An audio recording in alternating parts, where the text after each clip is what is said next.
Well, for the next few days, we're going to be looking at Hebrews chapter 11, verses 23 through 31. We'll be seeing the examples of Moses and then Joshua, and then unexpectedly, I think, Rahab. So as we move to these verses, we're moving to a new phase of Israel's history. We're looking at not the patriarchs anymore, but the time of the Exodus, which is about 1400 to 1500 BC is the time frame we're looking in. And we see first the example of Moses, a faith that was first evident, I think, in his parents. Then we move on to the faith of Joshua, faith he learned from Moses, both his words and example, humanly speaking at any rate. And then we see the faith of Rahab, and she's, I think, surprising example as she's first a woman, a Gentile, and a witness of God's mighty acts. So not necessarily a recipient of the benefits of God's mighty act, but rather a witness of them, a witness from afar. So we'll look at that as we get closer. But let's start with Abraham first.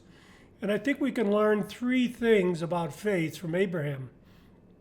First of all, in verses 24 through 26, we'll see that he has this discerning faith, a faith that sees the difference between, in priorities, between what is of this world, what's temporal, and what's eternal. He made the choice to pursue God's kingdom and not the kingdom of the earth, taking his place among the Egyptian royalty. He decided that temporary loss and then eternal gain is better than temporary riches and eternal loss. So in verses 24 through 26, we see this discerning faith in Moses. 27, we see a fearless faith. Back in chapter 10, Moses stood toe-to-toe, essentially, with the most powerful man on earth, Pharaoh. Had the most powerful nation backed by the most powerful military, and Moses is standing toe-to-toe with him. He's an example, I think, of what it means to have confidence in things hoped for and conviction in things not seen. A confidence and a conviction that overcomes his fear and trepidation at opposing this most powerful man. And finally, in verses 28 and 29, we see Moses has an obedient faith. So despite Pharaoh's rage, despite his threats, Moses chose to do what God had commanded. He chose to observe the Passover. And through that observation, Israel was saved from the wrath of God.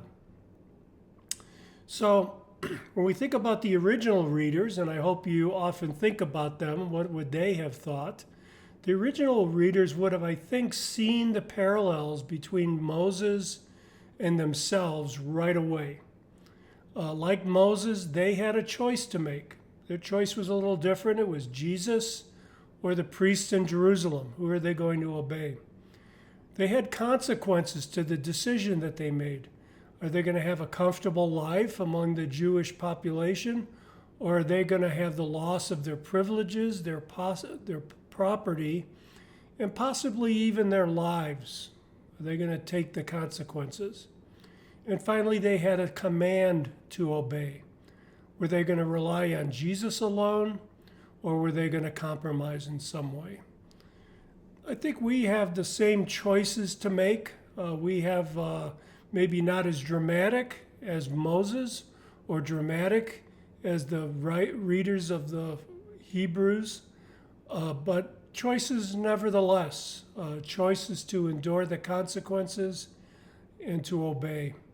So we might not, again, face the dire result, the dire consequences of our choice, or we might, depending on where you're listening to this at.